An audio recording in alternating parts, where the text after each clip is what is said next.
It's time for an online rewind, going back over all the weird and wonderful, but mostly weird things that happened on the internet this year. So let's scroll back and scroll deep into 2024, a year that was drippy, bruh. And make sure to follow to keep up with all the latest internet nonsense as we start an exciting new year. January, what many people, including myself, would call the first month. And we started in style with a low taper fade on top of Ninja's head. Yes, a viral clip from a hyperpop artist called Eric Doa became a meme inexplicably. Imagine if Ninja got a low table fade.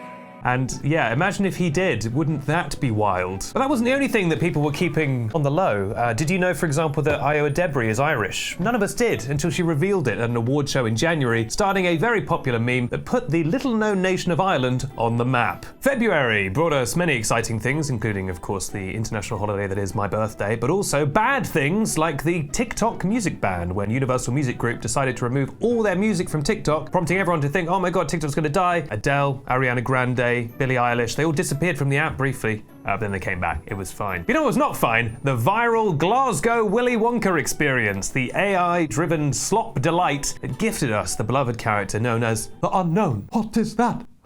It's the Unknown. Now, I do believe that one of the organizers has now gone to jail for horrible crimes, which slightly undercuts the mirth associated with the event. But the main thing is, parents paid a lot of money, children were screaming, and everyone had a bad time. But the memes were delightful and got the posting off to a fine start for the year. And keeping that posting going as we enter March, there was of course the TikTok Riz party, which honestly, I blew the dust off this meme like an old treasure. I was like remembering all the characters. But it was one of the more wholesome memes we've seen in recent years. People were just really happy for these kids for having a nice time. But one of the darker things that came out of this year, we'll see this repeated a little bit later, was the internet going a bit wild when it comes to speculation around something serious. Kate Middleton disappeared briefly from the public eye, and there was a flurry of speculation, followed up with a lot of bizarre things. There was a sort of allegedly doctored Instagram post, an edited photo, which publications then refused to show because they alleged it had been photoshopped. There was a bizarre farm shop video that TMZ released that purported to show Kate. And then of course it came out that the reason she was out the public eye is that she's incredibly unwell. And it was a lesson really for everyone about the dangers of wildly speculating about someone. But that was for the speculative part of the internet. Now for the pervert part of the internet, Listen El Gaib gave us a great treat with the Dune popcorn bucket. The first of many, and I will say, diminishing returns popcorn buckets that we've had throughout the year. They're trying to make popcorn buckets a thing. And Dune now I feel like has been a bit forgotten, but that was a great movie. That was huge. I think Oscar sweep for Dune. April, what many have called the cruelest month. But for some people, they're not looking for anything big. They're just looking for a man, perhaps a man who works in finance. At least singer Megan Boney, known as That Girl on Couch, certainly is, or was. Her song went mega viral, and that's pretty much the end of that. But it was fun to sing for a while. I'm looking for a man in finance. 6'5", blue eyes, finance. Wait a minute, 6'5". Well, 6'6", but check. Blue eyes. Check. Finance? Well, I am diversified across many companies. Raytheon. I guess I am the eponymous man. A new icon was born as the Queen of Melrose gave us a stirring Oscar-worthy speech that went viral. So we moved to LA. My father gets a job at the Palm Restaurant. And of course, Jojo Siwa, a sort of perennial character of the internet, dropped probably the song of the year, possibly the thick of it, we'll get to that later, but she dropped Karma. And Karma really is a B, and we should have known better. But the main thing is, we come to May, and probably my favourite story of the year, the Dublin-New York portal. I went to both Dublin and New York this year, and I didn't see it in Dublin, and in New York it was turned off, so I was a bit disappointed, but this was basically a big old webcam between the two cities. Very quickly, it turned into carnage. Now, along with many of the things on this list, we do actually have a deep dive video all about that you can look at, because it was nuts. People were flashing it, people were holding up offensive things. It was very funny. As they say in New York, it was good crack, eh? So we all enjoyed that. Also, the guy who created the portal, his name is Benedict or Benedictus or something, so how could that be an evil guy? But one character who was not going to New York or to Dublin was this little lady who was going to the Four Seasons Orlando and was very excited about it. Possibly the most intelligent baby we've ever seen in our lives, became a huge icon. Who wants to go to the Four Seasons Orlando? Me! But I tell you what is not a baby, a boy on a skateboard with skinned knees, singing a song and holding on. And that was Tom Felton when he dropped his delightful EP where he capitalized random letters. I'm just a boy on a skateboard. Went to #1 globally, I believe. Meanwhile, Nara Smith continued to make things from scratch. This kind of happened throughout the year, but Nara really blew up in the middle of the year. Nara Smith is also like 22 or something, doing very well for herself, but she loves going like, I'm gonna make a nuclear reactor from scratch. And she'll just be like, first you need flour, and then you need uranium. And she'll just kind of gently do it in her bowl. It prompted 1 million parodies as well. That's kind of the ultimate sign you've become an online figure, is when people can easily and recognizably parody you. In June, things weren't looking good. There was an arrest made, and that arrest is going to ruin the tour. What tour? The what? The world tour! Oh, yes it is! Justin Timberlake was arrested and given the electric chair. R.I.P. Someone he probably could have used in his dying moments was a doctor. Perhaps Dr. Beat! And in this same month, we made a video all about the incredibly viral song Dr. Beat, Paging Dr. Beat, which was part of Boo Dots, a very popular Filipino music trend that's been around for years but went international this very year. And we made a video which began with me screaming the words, Paging Dr. Beat! And every single time we would open our YouTube channel, I would scream that, and it got really annoying. But tell you something that has never got annoying. Hock Tour! Spit on that thing. Hayley Welsh, everyone's favorite woman on the street, went mega viral because she had a catchphrase, and that's the way you go viral, and that's tennis. And of course, she went through the usual 2024 fame cycle of then getting a podcast and then doing a alleged crypto scam. But we also had another instance of the internet taking things a little bit too far when it comes to speculation, when a young British man by the name of Jay Slater went missing in Tenerife. Of course, he sadly later turned up deceased, but there was a flurry of memes and jokes and wild speculation. And then after it was revealed what happened to him, I think there was a little bit, hopefully, of self-reflection from everyone going, maybe that was a little bit dark of all of us. July and the next thing. July and the next thing. Yeah, it was a really popular trend where you would name two things in a sing-song way. Little red bag and a bum. Little red bag and a bum. Black food to the score. But one of the most famous instances of this video was an Australian skincare company that did this, Gen Z Boston and Mini. A video, we did a whole video about this, but this is a video that persists to this day. Misogynists hate this video so much. The amount of people who were posting this video after Trump's victory in the election going like, this is what we defeated. And people were like, you defeated an Australian skincare company? Like, what are you talking about? It's become a real avatar for people who just hate women, to just hate this video. Truly don't understand it at all, think it's sick. Tell you something else that was sick, but in the good way, and that was the Paris Olympics, which gave us a wonderful selection of characters, including Ray Gunn, the world's best breakdancer, this little kangaroo, best thing of the year. And we also had Yusuf Dikek, who got a silver medal in shooting looking like this, while South Korea got a gold in shooting looking like this, which just goes to show the South Korea one was better. Speaking of someone shot at former President Donald Trump. We can laugh about it because he was fine, apart from the faked ear injury. Prompted a lot of memes, probably prompted his eventual victory in the election, let's be honest with you. But speaking of bringing the boom, the Costco guys have been bringing the boom all year. In fact, they did 5 big booms on Jimmy Fallon. 5 big booms! Okay. Boom! Okay.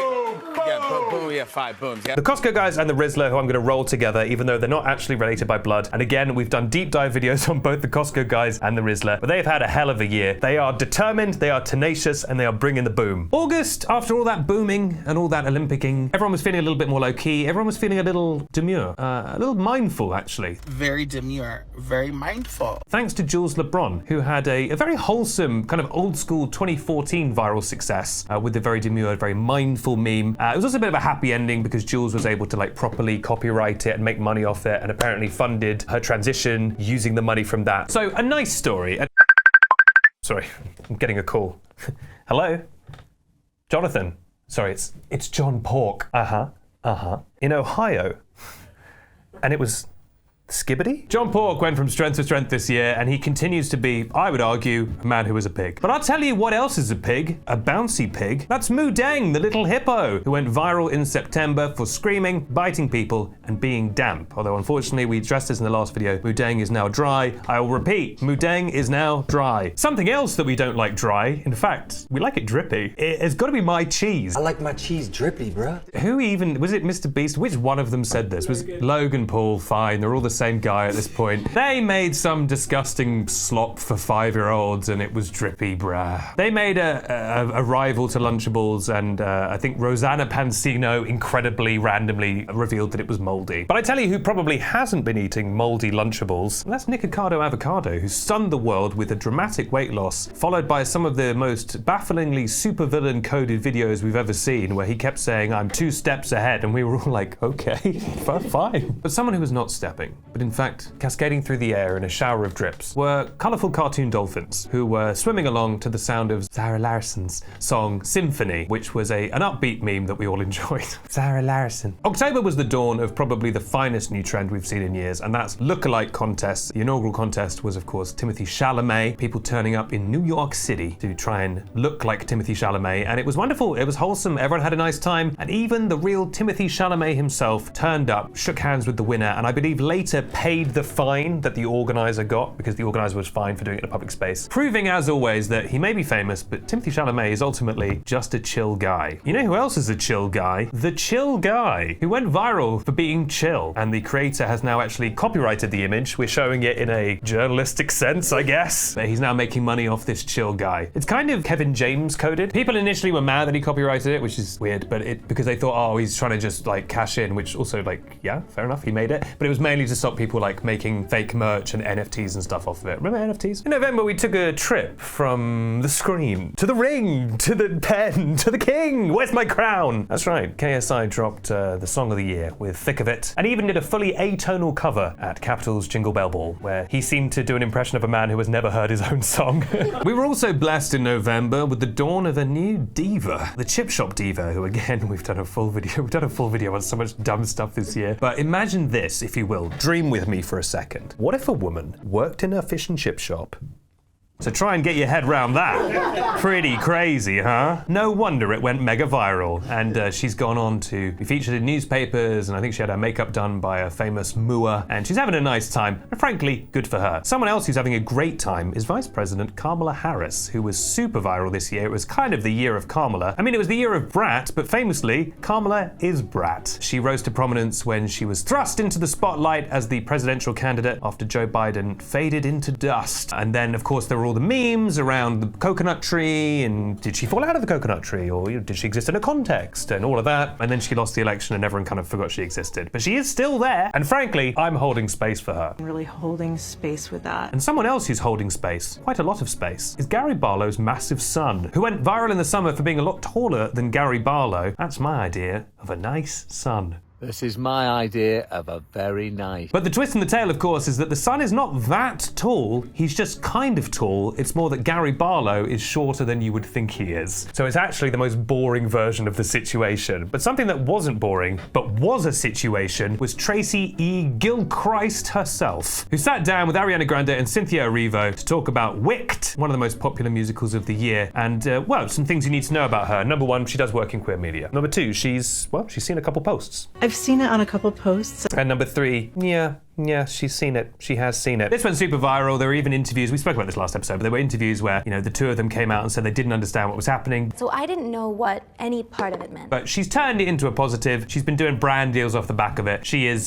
doing great. And frankly, she's seen a couple posts. So we'll be holding space for her this holiday season. And finally, we come to December, this very month of recording. AI slop is running rampant, unfortunately. It has been kind of the year of AI slop. Weird, freaky AI art where people have like 9 fingers that's posted to Facebook, and then like adults who can vote and have money will be like, this is real and I love it. We even covered, for example, the AI generated endings that were added to viral vines, where it posed the question, what if this beloved video ended with 2 demons twisting around each other inexplicably? And we were given that answer. Kai Cenat also continued to dominate the streaming world. We don't cover a lot of streaming here on Scroll Deep. It's not called Stream Deep, is it? It's called Scroll Deep. It's mainly because streaming is boring and confusing to me. And half the people in it have political views that I would describe as Hitlerian. But someone who seems like a sort of a good egg big, although he loves to disappoint us occasionally, is Kai Cenat, whose Mafiathon 2 and Mafiathon 1 were enormous, with celebrity guests, marathon streaming sessions, just going from strength to strength. So congratulations to Kai. He's spoken like a man who knows nothing about it. And just when we thought the year was over, internet-wise, everyone was packing up their memes and getting ready to hibernate, we were given a flurry of new memes thanks to the shocking daylight killing of United Health CEO Brian Thompson, the subsequent manhunt, and then the arrest of a suspect by the name of Luigi Mangione. We had a comment on our previous video that was like, this is the only outlet I've seen that has referred to him as a suspect or referred to him as alleged. That is legally what you're supposed to do. He has not been charged or convicted of this crime. He is technically still a suspect. But the internet is obsessed with Luigi. I do think the internet would be obsessed with him already, but the fact his name is Luigi is such meme gold because it reminds me personally of, you might not be familiar, but there's this video game series called Mario. Mario's lover is named Luigi, and so it reminds me of that Luigi. So people have done art and stuff that's like comparing the two Luigis, and it's very epic and based. Luigi has been a meme machine. I mean, this happened a few weeks ago now, but people are still posting constantly. People are getting tattoos of Luigi and Luigi-related stuff. There's been like spray-painted Luigi graffiti. I don't think this is going to go away anytime soon, especially as the case progresses. So Luigi Mangione has become unexpectedly the last true meme of the year. And that brings us to where we are now, which is late December, unless something really dramatic happens around Christmas, in which case, go somewhere else. Go somewhere that tries harder than we do. What a year it was. Can I say it was all good? No. But at the end of the day, that baby wanted to go to the Four Seasons Orlando. This has been 2024 on the internet. It has been a pleasure to, well, it's been exhausting to consume all this slop for you and regurgitate it in this form, but that's what we do here on Scroll Deep. So if that's something you're interested in, make sure to follow and hit like, because this has been a marathon video and it's the least we deserve. And now we come to the final secret question of the year, the secret right at the end for the people who've got the best attention spans. What's your favorite color? Get your answers down below. 100 to 300 words minimum. Have a wonderful holiday season, however you choose to spend it. Crabble Rowan, take us out with a Christmas song. 12 Crabble Rowans, 11 Rizzlers Rizzling, 10 Kais a streaming, 9 The Unknowns, 8 Chippy Divas, 7 We're Media Journalists, 6 No Paper Fades, 5 That's Tennis. Very good. 4 Seasons, 3 Men in Finance, 2 Turkish Quandale Dingles, and Irish Io Edebri. Yay! I'd like to thank all the members of the Scroll Deep team who have done amazing work this year. Woody, Tia, Mariam, and Carwin. Thank you so much. Now, one more time from the top. 5 That's Tennis.